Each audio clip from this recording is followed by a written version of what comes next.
Hi, guys. Welcome to the pilot episode of the Ministry of Freedom show with Jim Motz. Today we meet. Bruce and I sit down for an impromptu first episode chat that I hope will make you want to come on this journey with us so you can say you were with us from the beginning. Please enjoy episode 1 of the Ministry of Freedom show.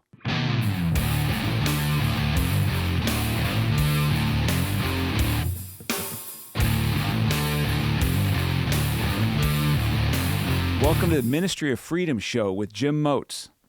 I love Jesus, but I'm anti-religion. I love America and oppose those who wish to destroy it, and I'm passionate about helping others optimize their lives. I sought and found freedom from alcohol and drug abuse through faith in Christ. The vision for the ministry of the show is to encourage, motivate, empower, and inspire others to walk through fear, commit to personal excellence, and to never bend a knee to those who would attempt to take them away from their destinies. Thanks for joining us. I love that. Yeah, so that's kind of the gist. I absolutely love that. And to expand on it, so the Jesus stuff's a big deal to me, right? Yep, I know that. The religion stuff is a big deal to me because we're not about it. Yeah, Yep. We're not about it. And there's going to be some cussing on the show, mostly from you Probably. and the guests, some from me. Ooh. What we want, though, is for people that hate cussing to not turn away because of it. And for the people that don't want to hear about Jesus, I don't want them to turn away either, because this is a show that's going to have some nuance. Yep. So we're going to operate a little bit in the middle. We're going to talk a lot about truths as I understand them, which sometimes are going to be true and probably sometimes maybe not. Right. But it's going to be our truth, and it's going to be trying to expose some things that that maybe the average person hasn't experienced or seen. I come from 27 years in the marketplace and had a year of experiences to where I divorced from everything in my life that I'd known. Yeah. And those experiences are valuable. And what I decided to do was, instead of jumping back into the marketplace in a similar capacity and taking the easy route, is I wanted to self-fund this operation so we can leave some sort of impact and legacy. That's what this is about. I love that. What my view on business is, and people might view this as a business, but I don't think it's being approached that way. The reason that you get into business isn't to make money. Right. And people forget that. The reason you need to make money is so you can continue to do business. Yep. And that's a different approach. The same thing with trying to develop a show and a footprint that can help other people, and to try to be a tribe for people that increasingly don't have one. Wow. I think that we're so connected and tribeless, and we're isolated, and we pick up a device and we're like, oh shoot, I've got 400 friends. Do you? Who'd you have dinner with last night? When's the last time you met someone for coffee or went out to lunch? How many of those 400 people would you know if you fell over them or walked past them at the mall? Do people go to malls? I don't know. Okay. Let's edit the mall. Okay, well, the mall. Note taken. Mall thing out. So there's a local mall, by the way, that's here in our area. By the way, we're in Omaha. There's a mall for sale. So this was a big fancy mall that's in our area. So I thought, okay, this has got to be $100 million because malls are so valuable. So I start to read this article. I'm like, boy, what's this thing going to go for? So this mall, this huge footprint in kind of the suburban area of where we live, $7.5 million. I thought, what? I don't think I could afford that, though. No. But somebody else could. Right. So here's the thing with business that I figured out years ago, and I've told people this for a long time. I don't have any money, but I know where it's kept, and they're okay with loaning it to me. Right? Yes, that is correct. Right. I've seen it. Thus, the equipment. Yep. Right? Right. So that's what we're going to do with the show. And we're going to have some cool guests on, and they're going to be people that we know that you don't yet. Right. And they're pretty cool. And we think that they're awesome. And they are awesome. And so that's going to be pretty neat. What else are we going to do? So we're going to break down a scripture each episode. Yes. And we're going to keep it short, the scripture, because I believe wholeheartedly from sitting in church services for a number of years that it doesn't take 40 minutes to convey something meaningful from a book that's full of life. Right. 12 minutes. That's the absolute maximum. I don't even know if I can pay attention that long. I wasn't listening. Okay. Somebody smart once told me 12 minutes. Okay. So as to not copy whoever that was, Right. 11 minutes. 11 minutes. Is going to be the new maximum for scripture study. 11 minutes, and generally shorter than that. And there's life in the Bible and in the Word of God, and it's impacted my life. I'm certainly not a Bible-beating dude that's going to beat people over the head with the Word, but it has impacted my life, and I believe that self-optimization comes through power that we can't tap into on our own. Holy Spirit power has done a lot for me, and I think it's going to continue to. So we will talk about those things, and I think that people that are versed in the Scriptures, no pun intended, but that know them will get some benefit from an interesting perspective from a guy that certainly isn't a pastor and puts it in common language that I can understand. Yes. And hopefully the audience can understand. And people that have never heard these words will be like, well, that kind of makes sense. I didn't know that was in the Bible. And I think it's going to be impactful. And then we're going to move on from that to a lot of other things. Current events type of stuff, I think is going to be kind of cool. And, I just wish we lived in a more interesting time. I know there's really nothing going on. Yeah. There's just So what we're nothing to talk about. So we'll have to search. So keep in mind, I guess I should have brought this up. We're taping this episode in 2017. And my prediction is that there's going to be division in our nation, in our world, and there's going to be pandemics, and there's going to be crazy people running for president, and the country's going to explode, and there's going to that's kind of where we're at. We're going to have an endless nonsense to talk about. We're not going to be able to keep up. It goes so quickly. So it'll be fun to try, though. Yes. It'll be really fun to try. We'll do our best. So a little bit about Bruce and I. How long have we known each other, man? 34 years. I just threw that out. I'm thinking, no, that would have been 37 years. That's insane. So we knew each other when we were kids, and we've been through a lot of stages of life together, and I think that the experience is going to be a lot. Yes.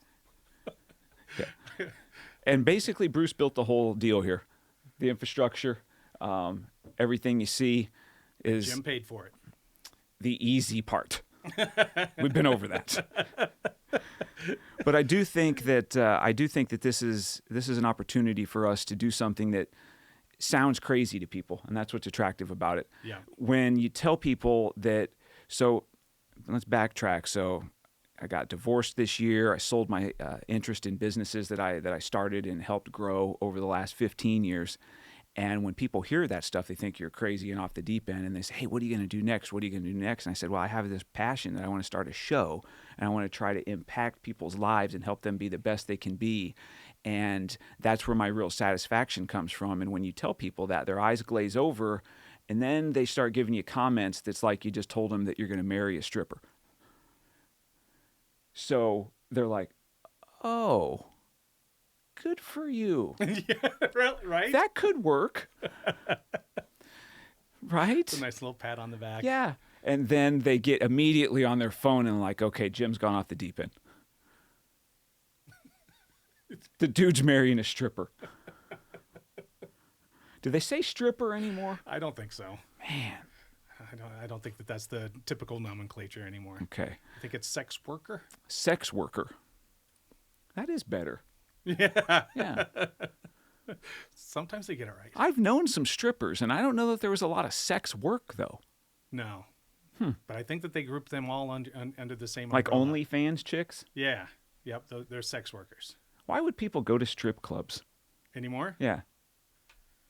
Because you actually get a little bit of physical touch, I think. Gotcha. And $11 7-Ups. Yes. Which are always great. Yeah. Would you like to buy cinnamon and $18 grenadine and water? Right. I would. I would like to do that. Absolutely. I think it's because people enjoy the smell of perfume and cigarettes. Yeah. Idea, cigarette scented perfume. Yeah, put that down. Yeah, you got that down. Collins. Way to go, Collins. What's that? Nice. He's on it. All right, so let's try to do our first reaction video, Okay. just so that we can test this. Don't know if this is actually going to make it, but Okay. this is Francis Ngannou from the UFC. Right here it is. Okay. This is yesterday? Yep. This is Francis Ngannou. Hey, real Put quick. down. The reason that I didn't watch this, you sent me, hey, are you going to watch this? And I thought, I'm not paying $100 to watch something at 11 o'clock at night. Then it turns out it was overseas and it was on the afternoon. Oh, really? Oh, I didn't even watch it. I just watched a bunch of videos as soon as I got it. All right, so this guy, Is the best to ever live. Widely considered. no, okay, let's back up. I'm a sports nut Yes. in almost every sport. I haven't followed boxing in a long, long time because I'm going to show my age a little bit, but it seems like it's all social media influencers and it's not real boxing like it used to be. And Yeah. you know, Terrence Crawford's from our town, and so I follow Right. him, and he's amazing and all of that. So these cats here, Widely considered the best pound for pound. right? Can I say the white dude when I'm referring to these, or Yep. is that already on call him episode Tyson. 1? Tyson. Got it. Now that's going to mess me up because we're talking boxing. I know. Fury. All right, I'm going to go with Fury. Fury, to me, you're telling me he's the best heavyweight that's ever lived. Wildly, yeah, because he's. I'm going with heavyweight, not to interrupt you, Yes. because I see that he's a little bit of a toad. Yeah, and that's kind of his appeal. Oh. Is he makes fun of it. He makes a joke about it. And, Okay. If you're to watch the weigh-ins, Got it. so And he's actually came out of retirement to make this fight. oh, no kidding. Yeah. Okay.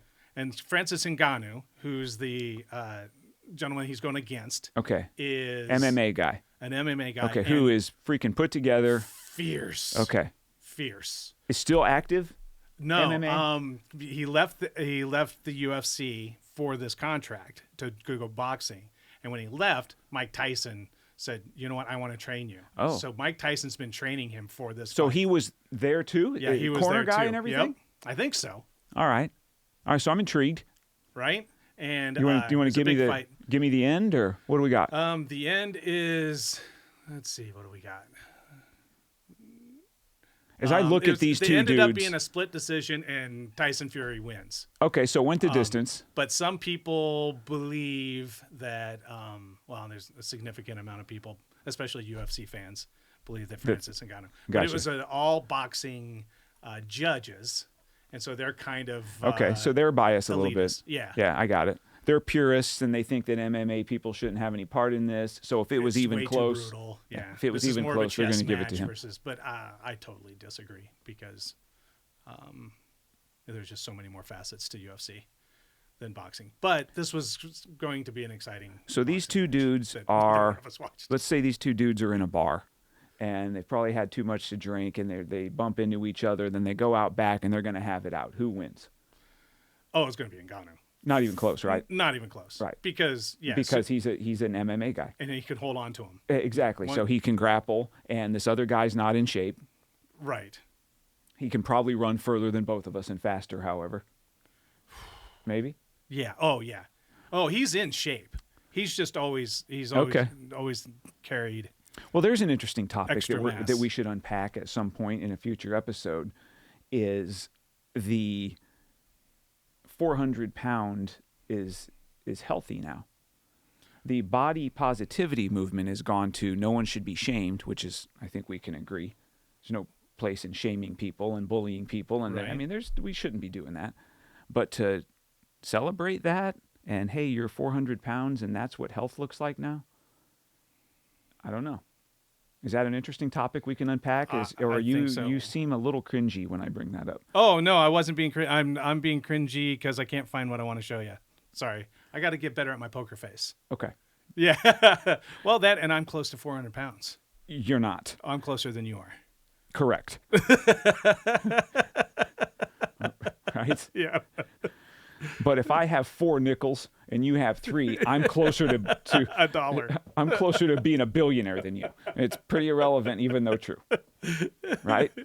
Yep. So I'm feel looking for that the face-off because it was hilarious. I feel that we're going to bring up things that are going to be a little cringeworthy, though, and things that probably people are going to be like, oh boy, when they hear us say certain things. So this is the face-off. Okay. This goes to show you, it's like they're friendly. He tickles him. He literally tickles him. But they're bad men. No, I don't get like in the ring. You don't? You don't like I that don't like part? it. No. You want them to pretend like they hate each other, Yes. or to actually hate each other? I want them agree. to understand that in combat sports, it's okay to muster up, even if you have to, some animosity. Well, that's the thing, though, is This is they were laughing and joking all the way through, but as soon as that bell rings, okay. pros. You can They're say just that, in there. yeah. But that's 2023 mentality. It really, Yeah. Hey, let's be buddies before, and we'll just go in there and turn it on. Mike Tyson hated people. Yeah. He said, I don't have the quote in front of me, but I'm going to wing it. I will eat your children. This fight, I wasn't going to fight. I dedicated this fight to him. I was going to rip his heart out. I'm the best ever. I'm the most brutal and vicious and most ruthless champion there's ever been. There's no one can stop me. Lynch is a conqueror. No, I'm Alexander. He's no Alexander. I'm the best ever. There's never been anybody as ruthless. I'm Sonny Liston. I'm Jack Dempsey. There's no one like me. I'm from Nairclaw. There's no one that can match me. My style is impetuous. My defense is impregnable. And I'm just ferocious. I want your heart. I want to eat his children. Praise be to Allah. Are you saying now, Mike? All right, a couple thoughts. Some of those words, I'm not sure are words, or they may be words. So far out of context, they don't seem like words. Okay, I'll give you that. And he went on a little bit of a rant there. Yeah, it looks to me like he just got done with the fight and he's trying to. He's doing press, and he didn't really want to because he's in the middle of that. Did you see him go? All of a sudden, he goes, and I don't get. And then he just like turned it on, and then he went on like kind of a Muhammad Ali sort of rant. When was this? Does it Just say? to get some context on kind of societal norms, because imagine if a guy was on TV and said something like that today. It's got to be mid. Oh yeah, right. It's got to be mid-90s. Mid-90s, yeah. So that to me is boxing. That's combat sport to me. Right. And you tuned in because you're like, what's going to happen? True. Right? I mean, the tickle fest. Yeah, I would say last night's fight was more about you wanting to see the execution, the actual fight, not the brutality, I suppose. Yeah, maybe. Yeah, the skill. Because it was obvious they didn't hate each other. Yeah. And even like working, like all the press working up to the fight, they were really nice. And maybe I'm saying it wrong. I don't know that they need to hate each other. Yeah. That seems unnecessary and unhealthy, and it doesn't. But can we at least understand that this person is standing between you and the next thing that's yours? Right. So I come from 27 years in the automobile industry, from used cars and financing. And so from early on, we were told, and we're going to unpack a lot about the car business over time because everybody buys cars and has experiences. And oh boy, car salesmen and car people in general, we have our reputations for a reason. Right. For sure. And there's a lot of ugliness in that field, as in a lot of fields. And we're going to unpack a lot of that in future episodes, I'm sure. But we were told every time a customer, an up, comes on the lot that money that's in their pocket belongs to you. Mm-hmm. And you went outside with that mentality. Yes. Is that the healthiest way to do business? Probably not. That's how we were taught. And I just think that's the mentality there. Back then. And I think that kind of went away with everything is already guaranteed and upfront. Yeah. Right. Well, yeah, because even the losers are winners. Exactly. So, when the outcome doesn't really have that much effect on your future. Right. Well, and it so affects I wonder if because a lot of that is because of the fact that this Tyson Fury Francis Ngannou fight would never have happened 30 years ago, because both of them are at the top of their game, and they had more to lose money wise by fighting each other than they had to gain back then. Yeah. And now it can become such a big ticket that you're right. They want to win, but losing a split decision doesn't seem like. Do they? I don't know. Do they want to win? Or was it already? Or is it like they just knew that because Tyson's the champion? Yeah. Do they want to win? Right. I don't know. Was it, or is it WWE? Is it already kind of a predetermined outcome? And I thank you for touching on that, because that's going to be something that I'm super passionate about. It's not fake. I know. It's just predetermined. The outcomes are predetermined. That's true. Man, that used to set me off. Right? Yes. So I don't fancy myself some huge high IQ type of a cat. But when it comes to the group of true wrestling fans, I am in the upper echelon of that group. Well, you're close. And I love it. And it's not fake. I know. Have you ever seen it live? Not since the 70s. Yeah, so I've seen it. It's been a long time, but I've seen it in our as an adult. Okay. I've seen it. And I forget how crazy it was. It looks a little fake live. Oh, yeah. Because the camera angles and stuff, and they're missing each other by 2 and 3 feet, but that is what it is. But when, they're coming off ladders and try to do some of that stuff, right? So it's acrobatics. It is. It's a lot of fun to watch. It is a lot of fun and to watch. And the storylines are just amazing. They are. Right? Yeah. That you hear broken glass, and you just hear that. I mean, dude. Or you hear, can you smell? Goosebumps on goosebumps. Right. Right. I mean, so because you know who's coming out, right? Here's a Peacock plug. You can watch all the WrestleManias on Peacock. Oh, I didn't know that. Yeah. Do you have Peacock? I do. Yeah, you should start that. Just because I wanted to watch Fast X. Yeah. So I wanted to watch Fast X as well, all summer long. You still haven't watched it? I did watch it the day it went free. Yep. Because I thought, can I part with $19.99 to watch this movie? No, I couldn't. Now, after I watched it, in hindsight, I would have paid $199. Because it's that good. So, yeah, let's shift gears. So, some other stuff I think we're going to do is I find it impactful to try to fill the audience's toolbox a little bit with things that are impactful and informative for me. All right. So, I think we need to point people to other shows. I don't know. Is that counterproductive when you're trying to start a show? I don't know. Yeah. So, who cares? Yeah, who cares? So we're just going to do what we want to do. Yeah. So, if 5 people listen to this show ever, and one of them has their life positively impacted, then it's money well spent, and we'll figure it out. And we're going to have a good time. Yeah. So we're going to point the audience to other shows that have really impacted me over the last handful of years. I started really getting into listening to podcasts. Shoot, it's probably 7 years ago. I want to say I don't have the exact date. Didn't seem that impactful, but Jocko's podcast is amazing, and I only listened to that for a long time. And that I had jump offs there. I've really never sat and listened to a full Joe Rogan episode. Yeah. I'm like the only person, I think.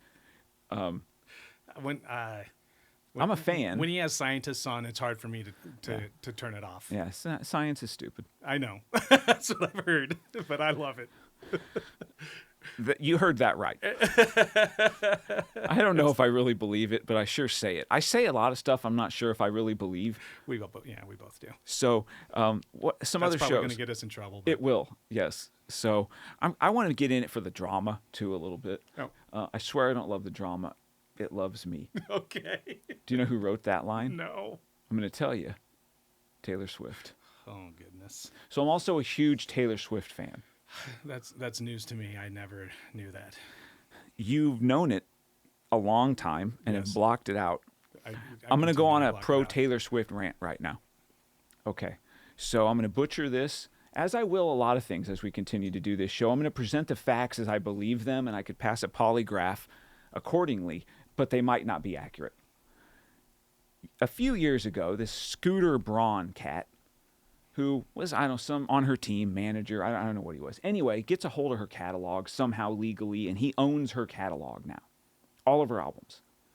So I guess, and you know more about the music business than me, obviously, but I guess she can do what she wants with the tunes. She owns the tunes because she wrote them and stuff, but the actual catalog, the albums and things. The recordings. Yes. So this guy ended up controlling all of these, and in turn tried to control her. So she's like, she tried to fight, and she's like, I don't know what to do. So she figured out, I'm going to go back in the studio with my band, and we're going to re-record every album, and not just remaster it or anything, actually re-record them, maybe add some extras and some things, and we're going to rebrand it Taylor's version. You familiar with this concept? So a couple days ago... She learned that from Prince. Well, that's a wrap. She did, because that's why he changed his name. I did not know that. Same situation. Okay. Yeah. So... I mean, she one-upped him for sure. So... Prince and Taylor Swift. I really didn't know that about Prince. Yeah, that's why he became the symbol. Okay, well, I hate that. I know. But whatever. You know, that was his version of what Taylor Swift did. So Prince's version. Yeah. So I just love the fact that she goes back in and redoes all these albums and re-releases them, and nobody's buying the old albums. Right? Because her fans are educated. Yes. They're and, like educated football fans. Totally. Right? And, you know how, like, the Chiefs and how fans... interesting now that we're talking Chiefs and Taylor Swift. No. Why did I do Thank that? you for bringing that up. Because if I list everything I love in life, it's hard to find a list without both of them on it. I know. I love the Chiefs, and I like me some Taylor Swift. So... A couple days ago, her 1989 album was re-released, the Taylor's version of that. Oh, really? Yeah. So, of course, That's away, huge. I'm listening to that, and it's the same tunes. It is the same tunes. They're redone. And it's fun to go back and listen to stuff that's a handful of years old or even older that she has redone because she's legitimately way better. Oh, yeah. It's not even close, as is her band. Her band's phenomenal.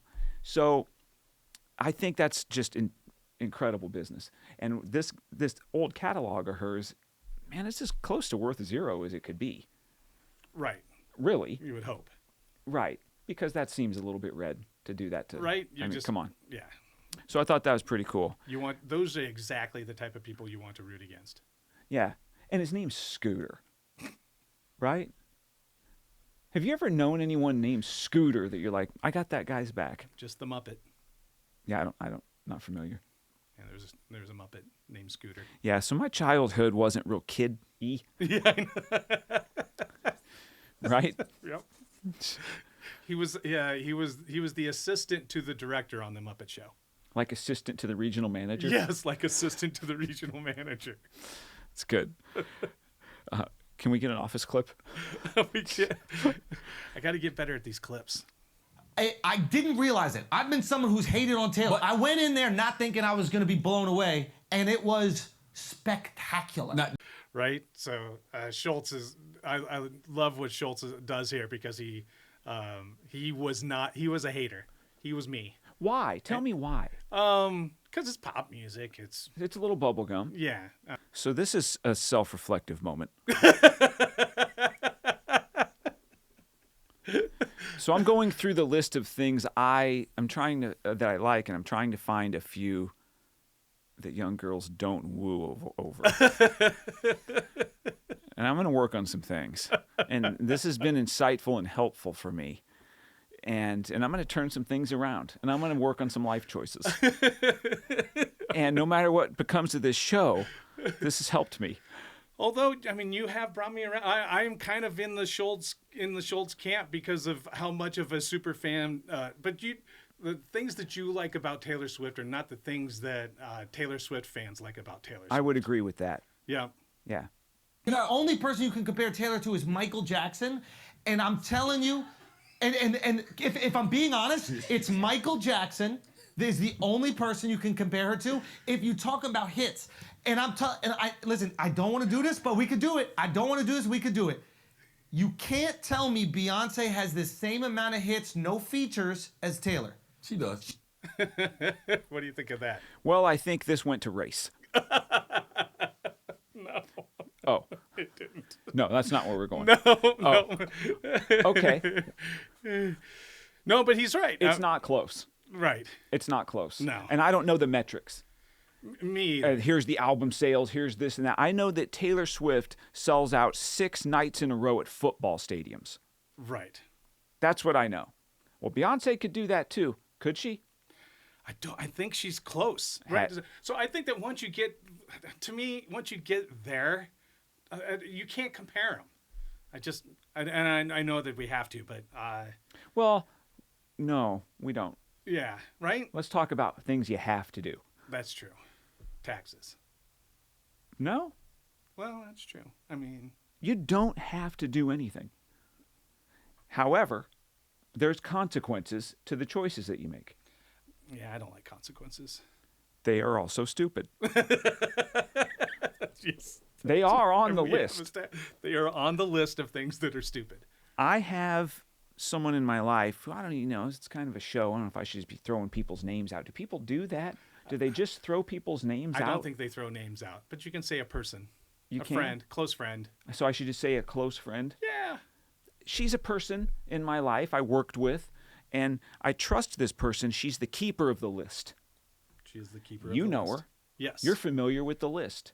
I am. She's such a keeper of the list that it's never been typed, written, or tangible in any way. It's in her head. Pretty impressive. Right. Can we have her on? Of course. I've hinted at, hey, I might do this show, and it'd be cool if you came on.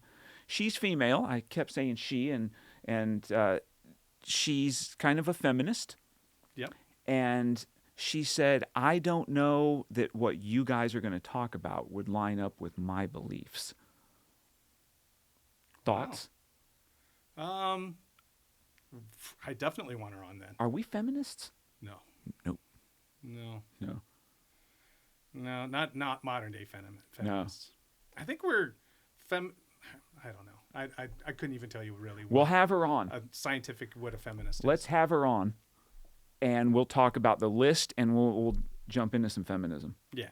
I think I think the Venn diagram of our beliefs and her beliefs is probably closer together than you would imagine.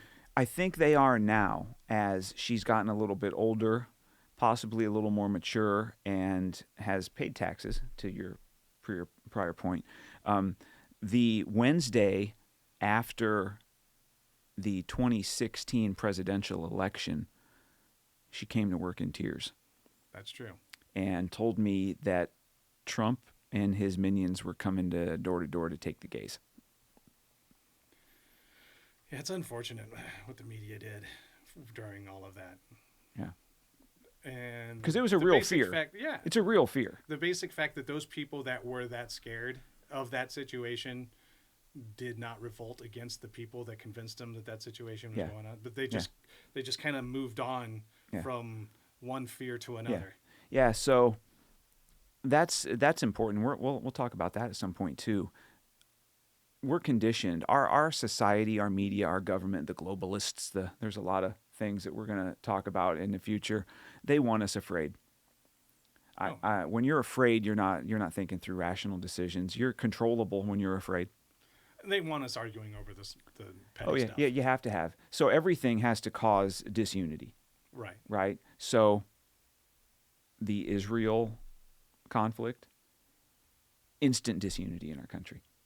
Oh yeah. So here's college campuses and these cities blowing up with pro-Palestinian protests and stuff. Okay, you can be pro-Palestinian. That's not even the issue right now, I don't think. Right. And well, I'm pro-Israel, and of course, everybody on social media now has to have the Israeli flag, because I stand with Israel and I stand with Ukraine and I identify If you don't this. do it on social media, Yeah. it didn't really happen. So everything has to be one side or the other. I stand here, you stand here. And we're going to fight about it.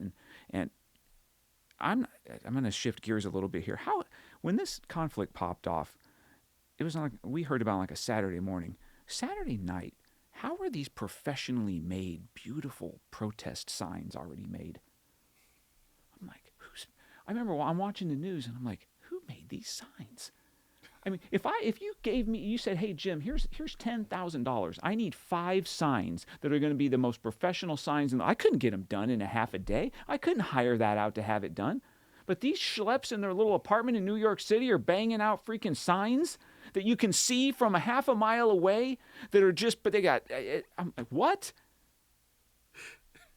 I mean, an ad, they have like an ad budget. Some sort of sign maker out there is a complete activist and just waits. It's just constant, they're extremely aggressive. They're like Nostradamus of the sign world. They're foreseeing conflict and they store them.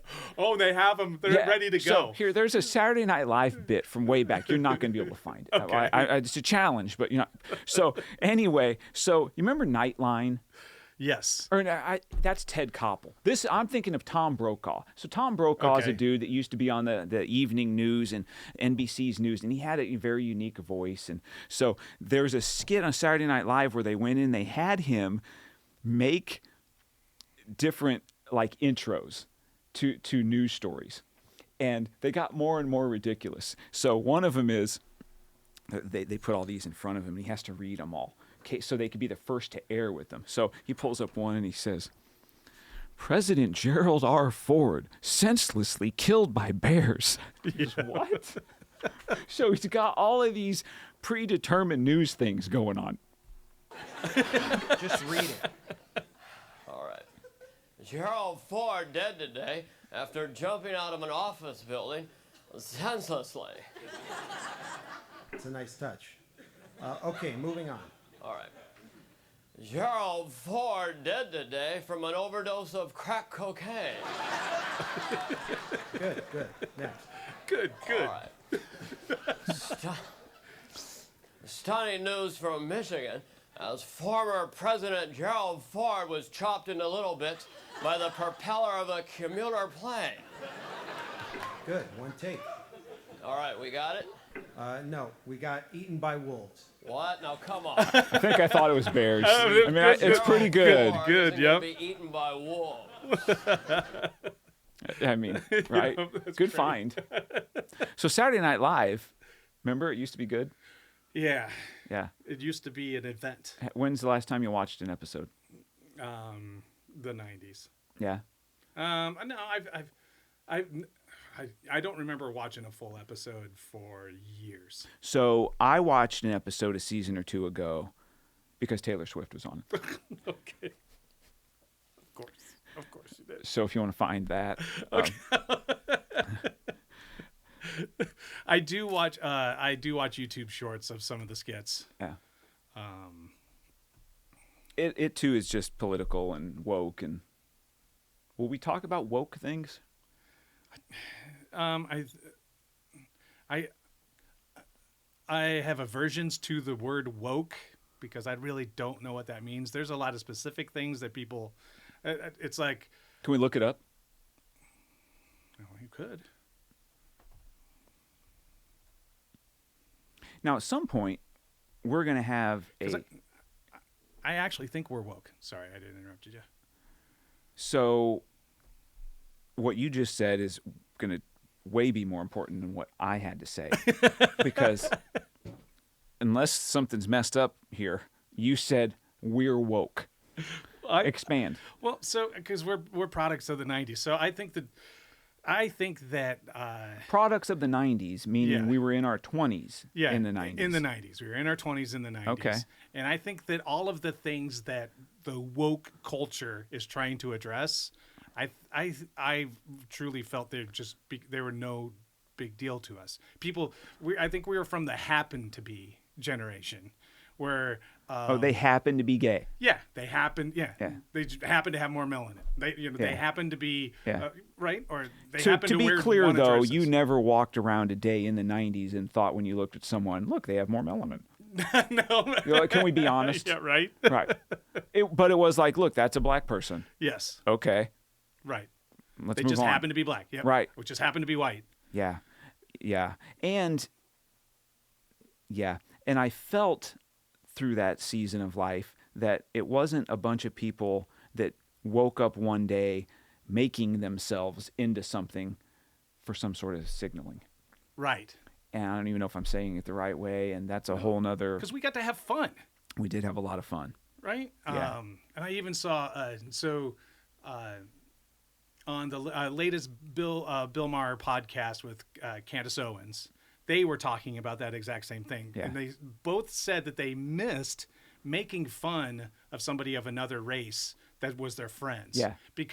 Not because they missed telling the jokes or the laughter, but because after they were done, they felt closer. Absolutely. Because the way you get closer is by recognizing differences in people. Wokeness has created division, Yeah. and forced inclusion creates division because it makes everything real phony. Right. Where it used to be genuine. Like, I've never hung out with a black person because I needed to hang out with a black person for some kind of resume. I enjoyed hanging out with the black people I hung out with because they're my friends. Right. And I loved them. Right. And I wanted to be around them. And that's, not to say that doesn't happen today, but everything is about a checklist and a resume. And to be the most woke, you got to have, well, okay, do I have my LGBTQ? And do I have this? And I mean, Right. I don't know. One thing that's going to come across at some point in the show is we're turning in somewhat to the younger people as get off my lawn people, kind of those old men. I don't foresee us that way. But things, to me, it's inarguable, and that's also a dumb word because everything's arguable, but the way that society functioned in the 80s and 90s is way different than it functioned today. And as I look back, were there seasons when I thought everything was kind of okay, but people that were people being marginalized and having to hide and things?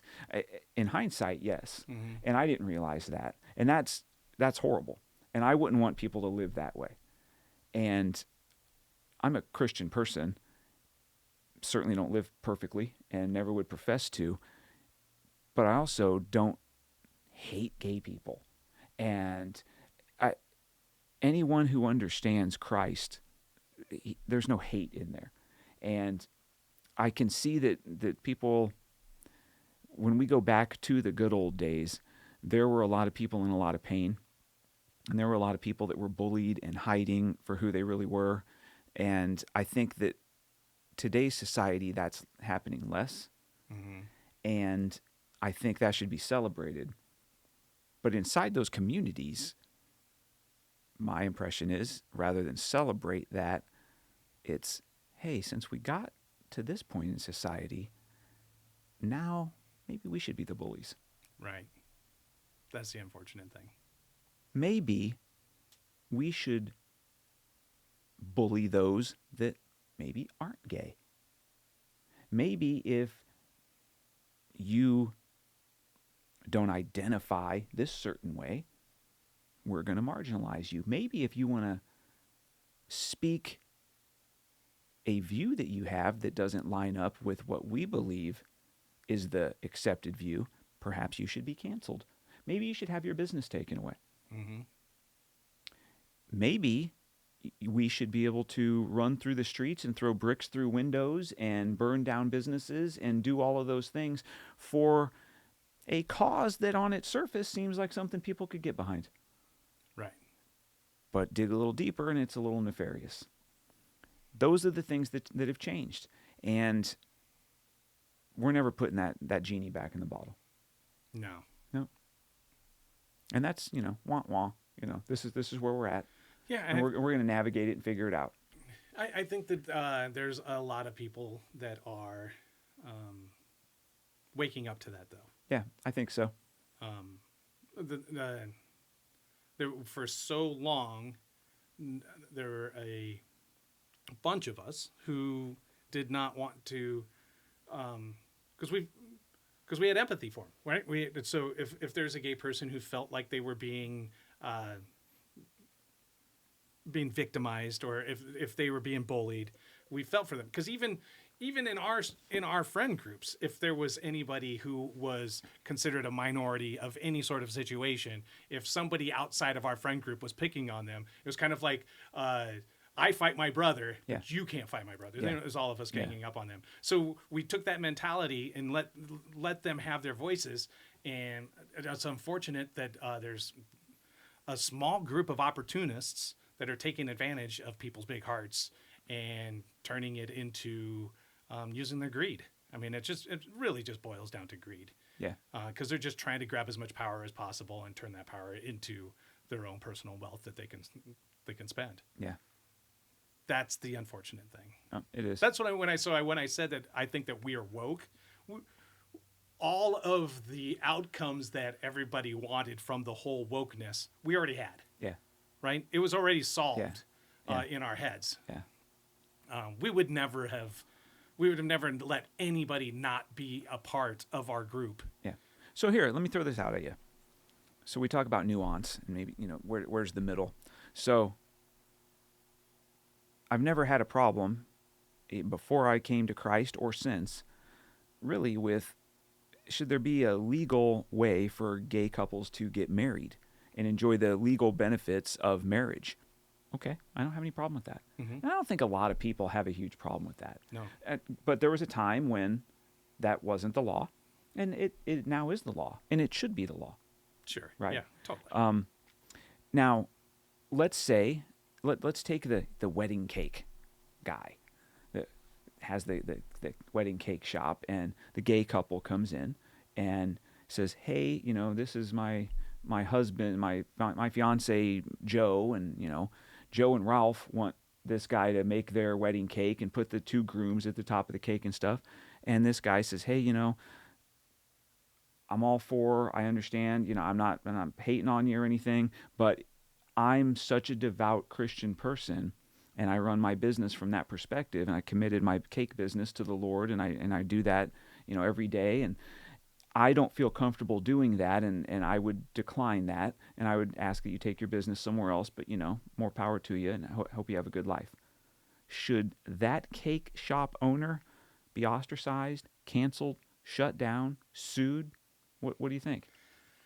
Or should he be forced to make the cake? I don't believe that they should be forced to make the cake at all. You don't have to agree. I'm not even saying I agree with the cake guy. I know, but Isn't he free? See, he should be free to be able to make those choices. But they also, I'm as just customers, checking some notes, though.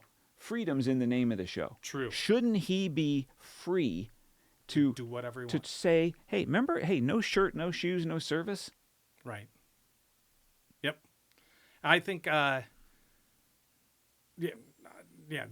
for sure. But also, those customers should be able to be pushed a Yelp review. What I don't like is the activism. I don't like people ganging up because it comes back to they're becoming the bullies. Yeah, because now someone will read their review. Yeah. Sure, put your review in. That's your right. Right. We went in and this guy did this, but tell the truth. Now, if he's saying all kinds of inappropriate things, right, then that's a whole nother thing. If he was respectful but turned down our business and he's, whatever. But now people that don't even live in the same state are talking about go to his shop and throw bricks through his what? Yeah. We don't know where this guy comes from and how much he's put into building his business. Right. So those are, but there's nuance there. Well, one side's 100% right, one side's 100% wrong. Almost never. Right. I mean, there's certain things that we can agree are 100 right. I mean, but that's not one of them. No. There's nuance there.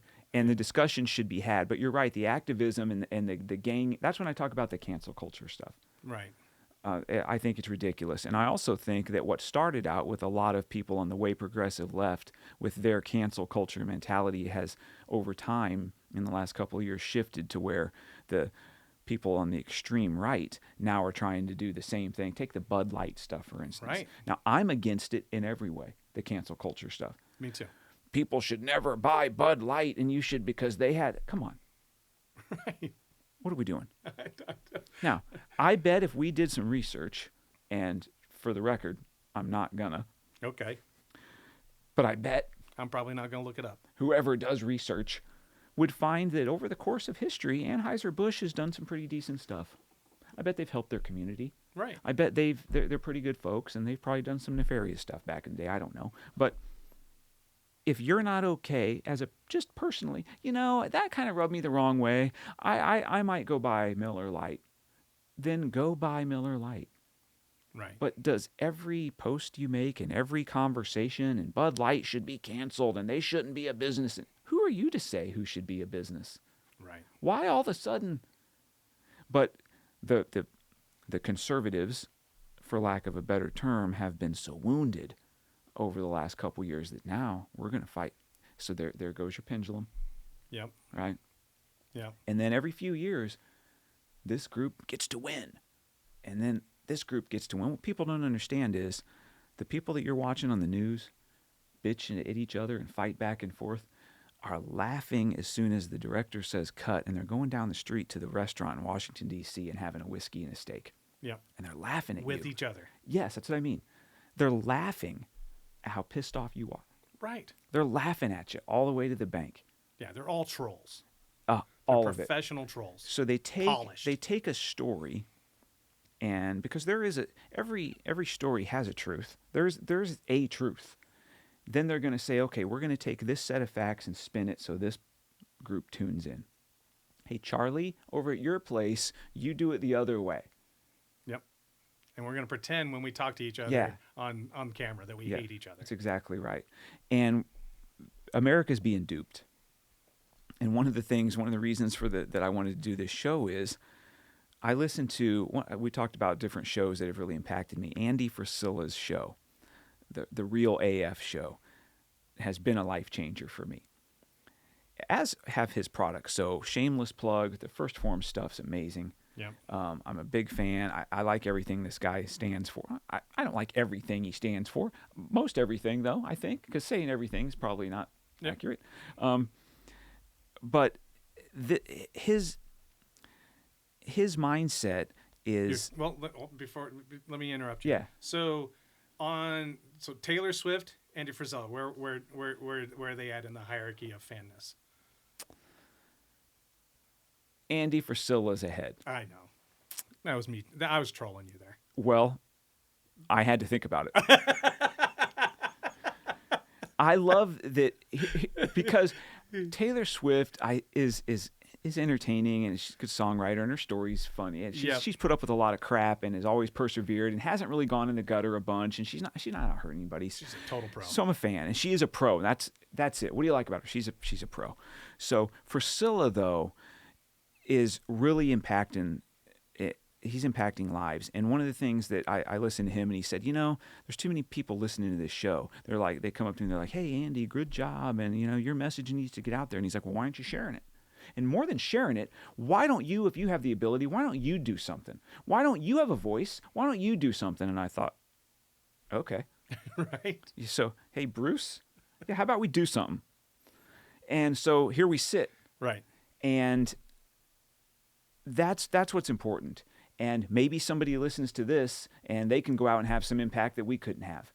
But I know we got to try. We're at a point in society to where we've got to try. I agree.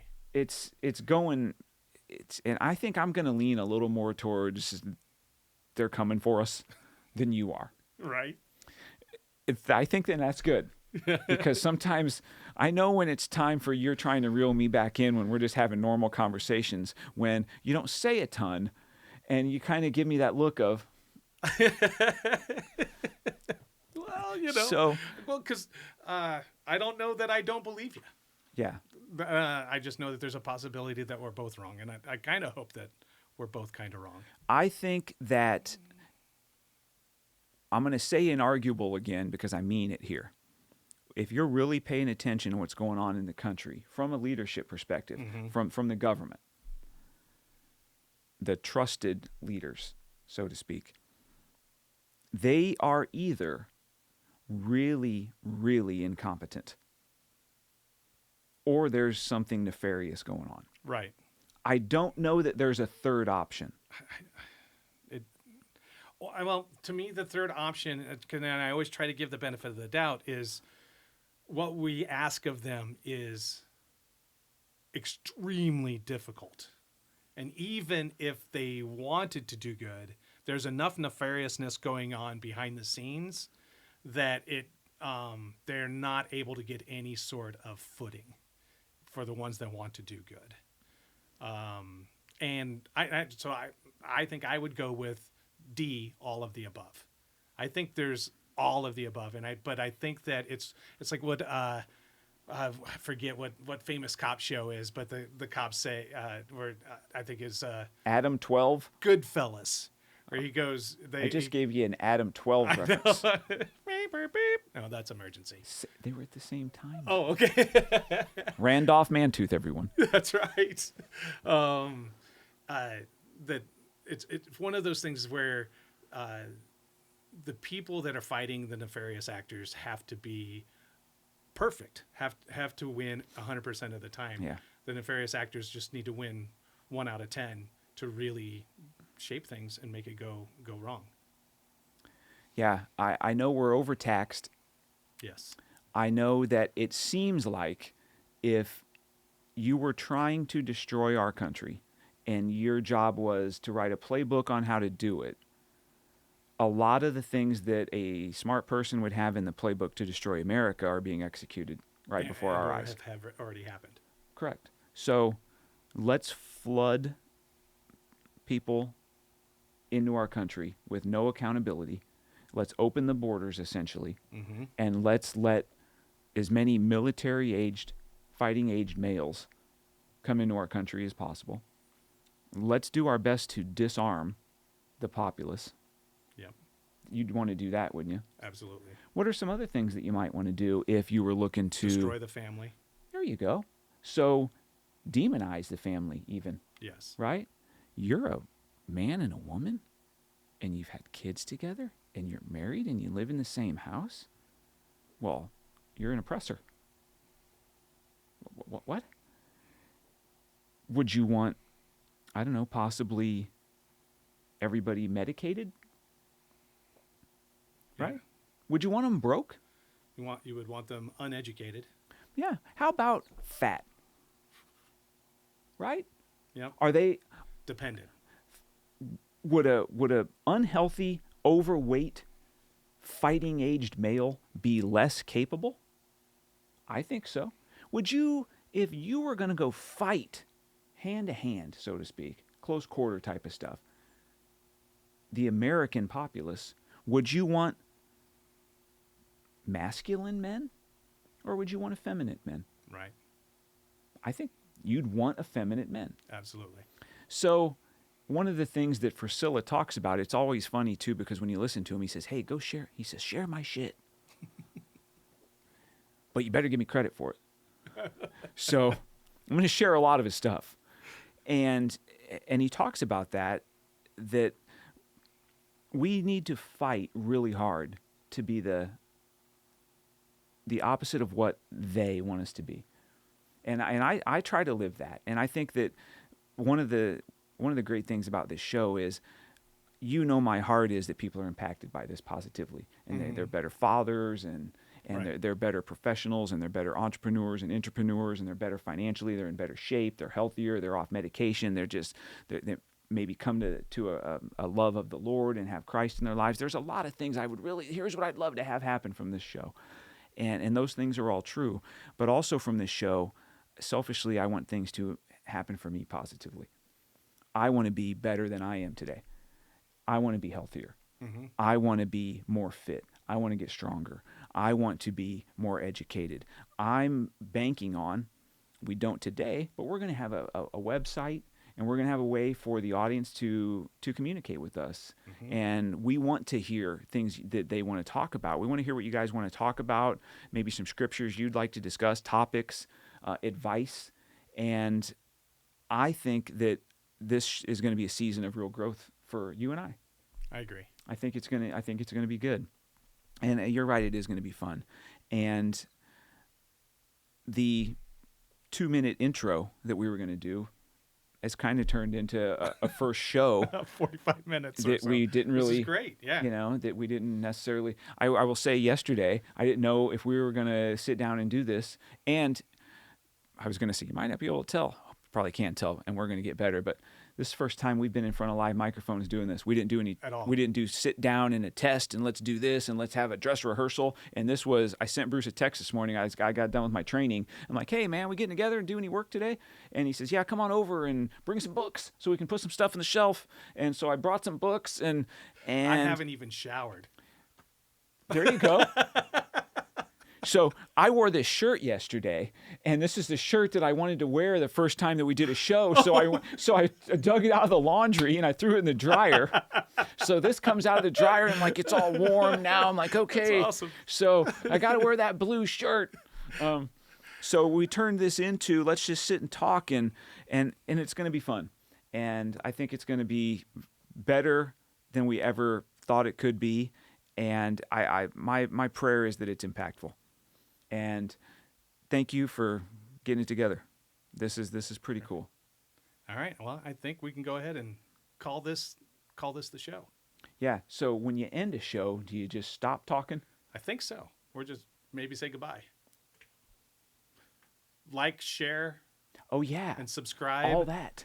Yeah, all that stuff. So share the show, like the show, subscribe. Is there anything Turn else? on notification bells. And review it. 5-star. Just review whatever level you feel. 5-star. And feel free to troll us. Yeah, We would love that. we're going to have a lot of fun with that. Yeah, we're not going to be the people that don't read comments, I don't think. No, I think we're going to have a lot of fun with that. Yeah, I think so too. We'll read a good one too. Oh, absolutely. Oh, and the other fun thing is too, we're going to have like cool stuff, aren't we? Yeah. We're gonna have like merch. We're gonna have merch, right? That I can tell that we're gonna give away to some people that we know, and try to sell a couple here and there, because at some point I need to turn this into at least a break-even operation if it's not a for-profit operation. I'm So already broken even. yeah, you actually have. Yeah, so yeah, it's just kind of on me now. Yeah, I guess that's why you told me I have to have my name associated with the deal. Because, I love it. yeah. All right, that's all we got. Yeah. Thanks.